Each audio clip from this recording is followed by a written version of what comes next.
ये कहानी राजेश्वरी की है, जो उस दिन अपने कॉलेज से देर से निकली। दूसरे सेमेस्टर के एग्जाम थे, तो लाइब्रेरी से उसने पढ़ाई पूरी करके देरी से निकलने की सोची। रात भी काफी हो चुकी थी और उसे अपनी माँ की डांट का भी डर सताने लगा था। रास्ता काफी सुनसान था और दूर दूर तक किसी भी शख्स के होने का वजूद उस रास्ते पर महसूस नहीं हो रहा था। राजेश्वरी ने ये देखकर अपने कदम तेजी से लेने शुरू कर दिए। रात काफी गहरी हो चुकी थी, लेकिन राजेश्वरी अब भी अपने घर नहीं पहुंची थी। रास्ता खराब होने की वजह से उसे घर जाने के लिए कोई गाड़ी भी नहीं मिल रही थी। दूर तक गुप्त अंधेरा था, मानो जैसे अमावस्या की काली रात हो। ये सब देखकर राजेश्वरी डरने लगी। तभी अचानक उसे ये एहसास हुआ कि कोई उसका पीछा कर रहा है। किसी और के कदमों की आहट सुनकर राजेश्वरी ने भी अपने कदम तेजी से लेने शुरू कर दिए। राजेश्वरी इतना डर गई कि उसने भागना शुरू कर दिया। पर वो अकेली नहीं भाग रही थी, कोई और भी था जो राजेश्वरी के साथ साथ भाग रहा था। ये महसूस कर राजेश्वरी डर से पसीना पसीना हो गई। उसे बस यही समझ आ रहा था कि कैसे भी करके उसे अपने घर पहुंचना है।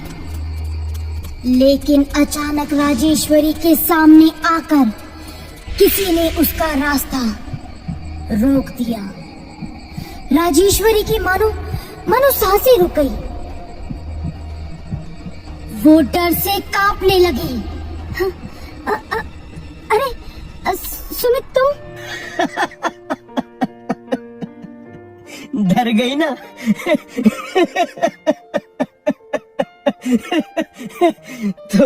तुम एक नंबर की डरपोक लड़की हो, ये बात तो मुझे पता थी, लेकिन इतनी डरपोक होंगी ये मुझे नहीं पता था। ओह शट अप! तुम्हें हंसी आ रही है और मेरी यहाँ जान निकल गई। सुमित राजेश्वरी का बॉयफ्रेंड था। उसने पहले ही राजेश्वरी को कॉलेज से अकेले जाते हुए देख लिया था और उसी समय उसने राजेश्वरी को डराने का प्लान बनाया। राजेश्वरी और सुमित ने एक साथ चलना शुरू कर दिया। चलते चलते सुमित ने राजेश्वरी को वो रात उसके साथ गुजारने के लिए कहा। पहले तो राजेश्वरी ने मना कर दिया, लेकिन सुमित के बार बार जिद करने पर वो उसके साथ चलने के लिए तैयार हो गई। राजेश्वरी ने अपनी माँ को फोन कर सहेली के घर पर पढ़ाई करने का बहाना बना दिया।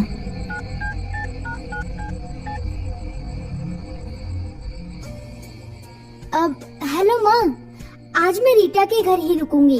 क्यों, क्या हुआ? अब वो कल कॉलेज में प्रैक्टिकल्स है ना, तो उसी के लिए हम दोनों पढ़ाई करने के बारे में सोच रहे हैं। ठीक है, लेकिन ज्यादा उछल कूद मत करना।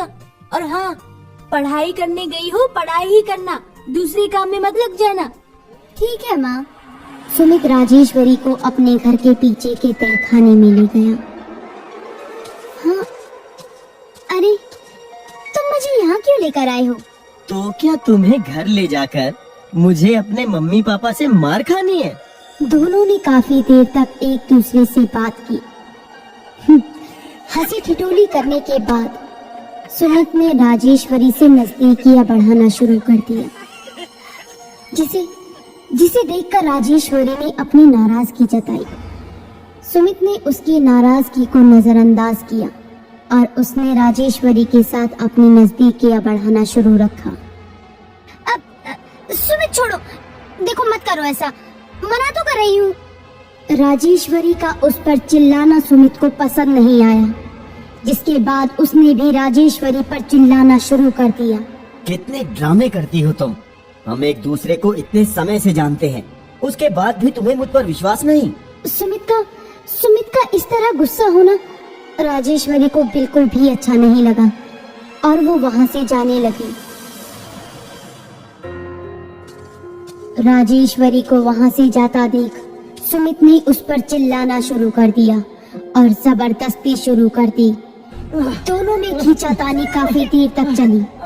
राजेश्वरी ने खुद को बचाने की काफी कोशिश की। वही बात ना बनती देख सुमित को बहुत गुस्सा आया और उसने राजेश्वरी को जोर से धक्का दे दिया।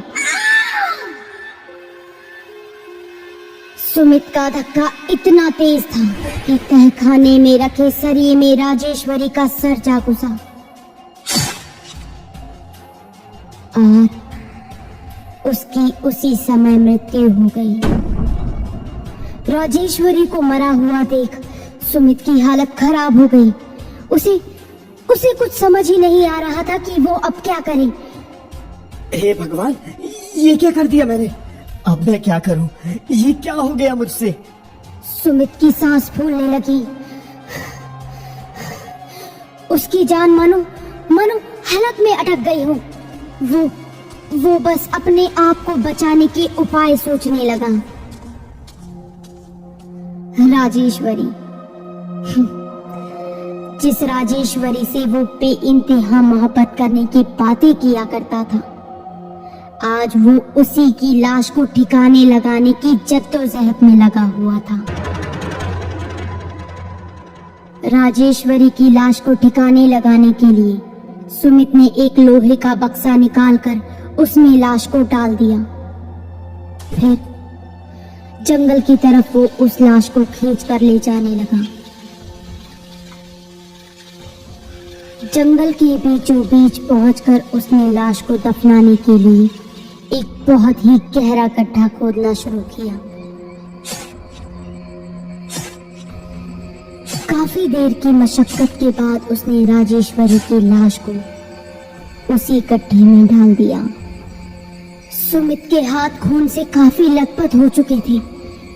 उसे साफ करने के लिए उसने राजेश्वरी का दुपट्टा लेकर अपने खून से रंगे हाथ साफ किए और उसने उस दुपट्टे को गड्ढे में फेंक दिया।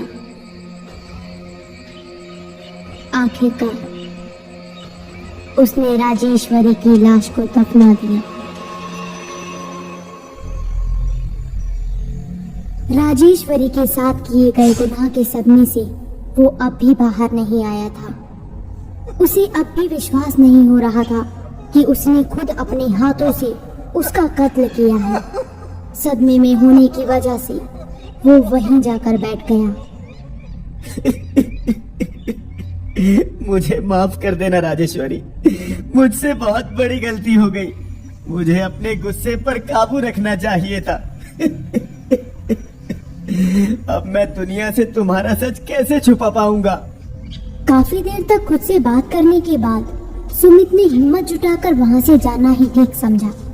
राजेश्वरी की लाश को ठिकाने लगाने के बाद सुमित जंगल से बाहर निकला और घर पहुंचने के लिए लिफ्ट मांगने लगा। क्या हमें गाड़ी रोकनी चाहिए? अरे पागल है क्या? चुपचाप यहाँ से निकल। देख नहीं रहा रात कितनी हो रही है? क्या पता हमें फंसाने की ये किसी की चाल हो। थोड़ी देर बाद एक गाड़ी उसके पास आकर रुकी। आपको कहीं जाना है? हाँ, थोड़ा सा आगे। क्या आप मुझे छोड़ देंगी? हाँ हाँ बिल्कुल, मैं भी वहीं जा रही हूँ। सुमित गाड़ी में बैठ गया। आपका बहुत बहुत शुक्रिया। वहीं अचानक उसे पीछे कुछ दिखाई दिया।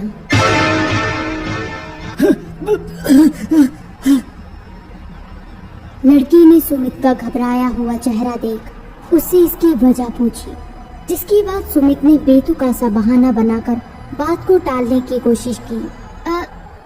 इतनी तो गर्मी भी नहीं है जिससे आप पसीना पसीना हो रखे हैं। जॉगिंग करने आया था, इसी वजह से ऐसा हो रहा है। चलो कोई बात नहीं। वैसे इस टाइम रनिंग कौन करता है? हाँ, मैं दिन भर बिजी रहता हूँ, इसलिए रात में ही समय मिलता है। ये लीजिए, इससे अपना पसीना साफ कर लीजिए।